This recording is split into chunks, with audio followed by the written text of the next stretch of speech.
Então, oitavo ano, na nossa aula de hoje do projeto Jovem em Ação, nós descobrimos então algumas alternativas para conciliar interesses que muitas vezes são considerados tão opostos: o desenvolvimento e o cuidado, a preservação do meio ambiente. Agora que nós já conhecemos tantas opções, vamos então para o desenvolvimento das atividades relacionadas ao tema da nossa aula de hoje.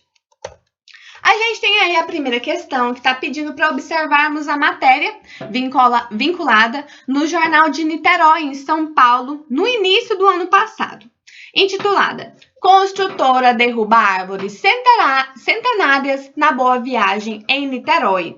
Foi escrito aí, por Gilson Monteiro, no dia 7 de janeiro de 2020. Observem aí, essa imagem que mostra exatamente a localização dessa área que está sendo derrubada, com árvores centenárias para a construção aí de prédios.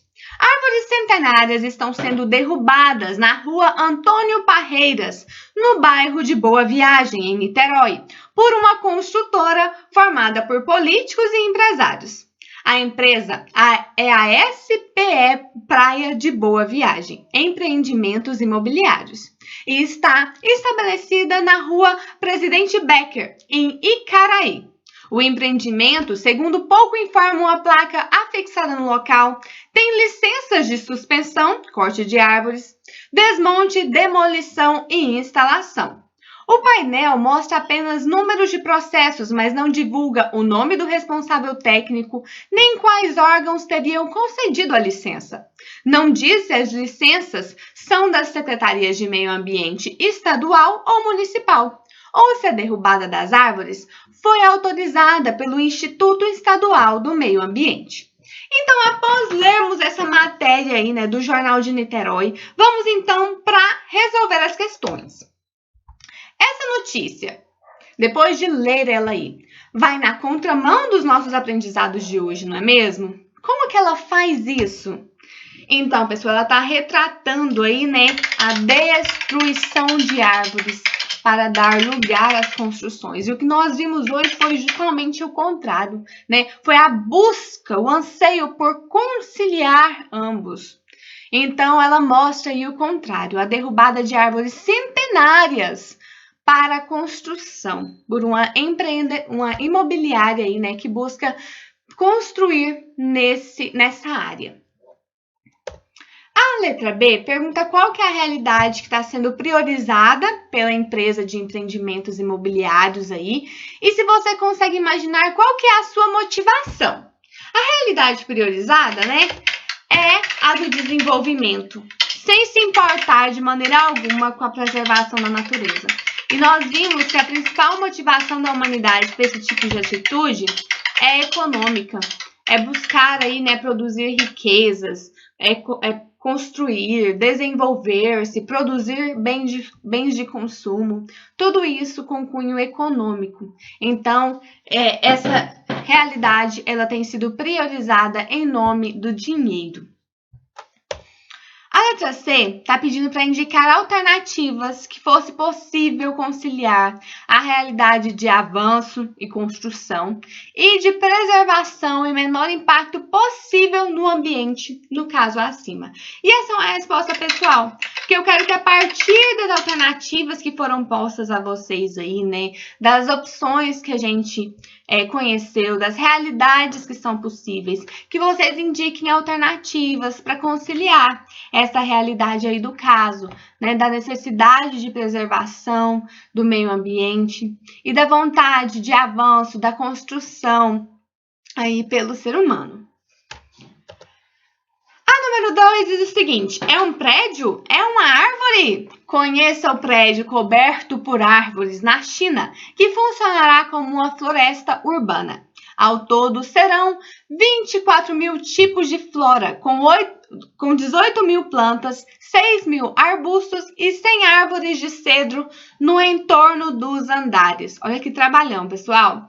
Como que essa iniciativa, desses prédios aí, uma verdadeira floresta urbana, se relaciona com os nossos estudos de hoje? Nós vimos aí, né, as florestas verticais na China, eu trouxe para vocês.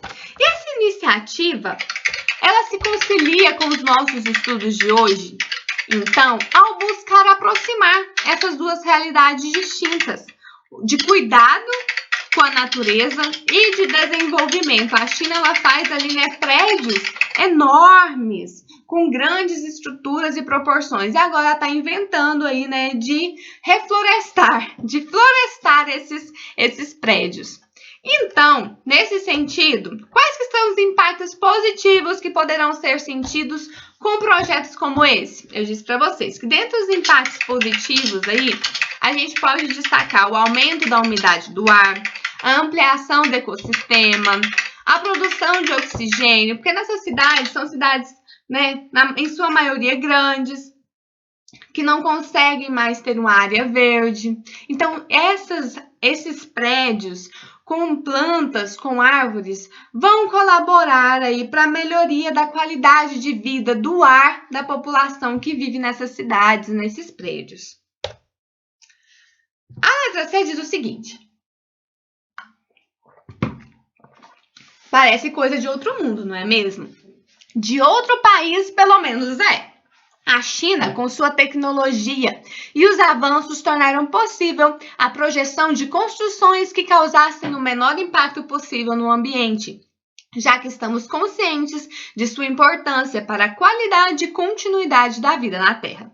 No entanto, em nossas aulas vimos que isso não é novidade e já acontecia aqui no Brasil mesmo, muito antes da chegada dos colonizadores. Dê exemplos de comunidades que já tinham essa consciência da importância de usar os recursos naturais sem esgotá-los, respeitando a natureza.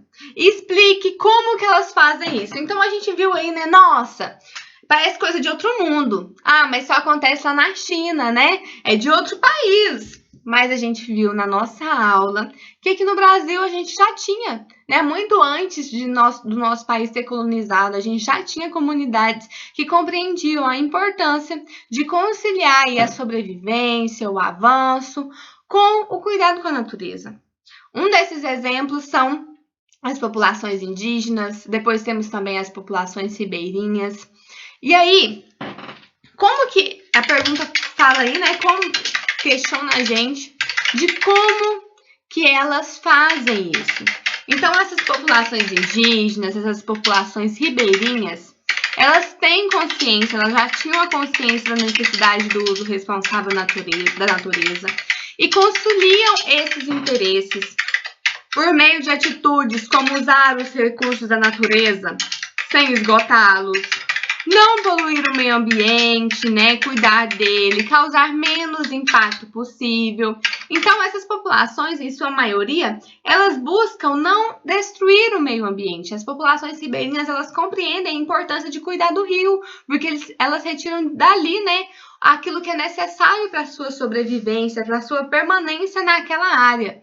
Então, elas têm a consciência de que elas precisam zelar por aquele ambiente, pela natureza, pelos recursos naturais que possibilitam a sua sobrevivência.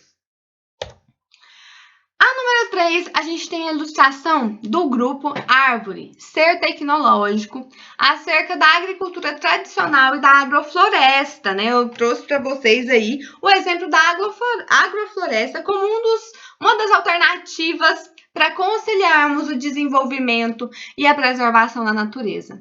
Então, a partir da nossa aula e da ilustração que vocês puderam vislumbrar aí, expliquem as diferenças que você consegue identificar entre a agricultura tradicional e o sistema agroflorestal. Essa é uma resposta pessoal, porque eu quero que vocês identifiquem. Olhem para essa ilustração aí. A gente tem, né, a agricultura tradicional, fazendo aí a limpeza com fogo, que vocês já devem ter ouvido falar, né? O sol aí, né, aquecendo o solo, tornando-o duro, né, difícil para o plantio. O solo, ele não absorve a água, ele fica cada vez mais seco, cada vez mais pobre. Então, temos na contramão disso tudo a agrofloresta, né, que é Um sistema que vai priorizar a diversidade, que dá para produzir várias espécies ao mesmo tempo. O solo vai absorver melhor a água. A matéria orgânica ali vai proteger a terra do sol, não vai deixar com que ela seque, né? Que ela fique ali infértil. Então, são diferenças que a gente pode perceber, né? Na agricultura tradicional, é feito um desmatamento da área. Se perdem muitas espécies. A gente acaba com o habitat natural de várias espécies de animais também. E na agricultura da agrofloresta, o sistema agroflorestal, essa diversidade, em grande parte, ela é mantida. Então, eu quero que vocês deixem aí alguns exemplos de diferenças entre esses dois sistemas, a agricultura tradicional e a agrofloresta, que vocês conseguem perceber a partir dessa ilustração e a partir da nossa aula de hoje, tá bom? Então, pessoal, a gente termina por aqui. Eu espero que vocês tenham gostado da aula de hoje, tenham compreendido a importância de conciliar esses interesses e que sim, é possível se a gente prezar aí, né, pelo conhecimento, ter vontade, ir atrás aí de conciliar esses interesses, porque a gente precisa do meio ambiente, precisamos evoluir, precisamos produzir bens de consumo e priorizar as riquezas. Mas a maior riqueza que nós temos é o meio ambiente e os seus recursos naturais.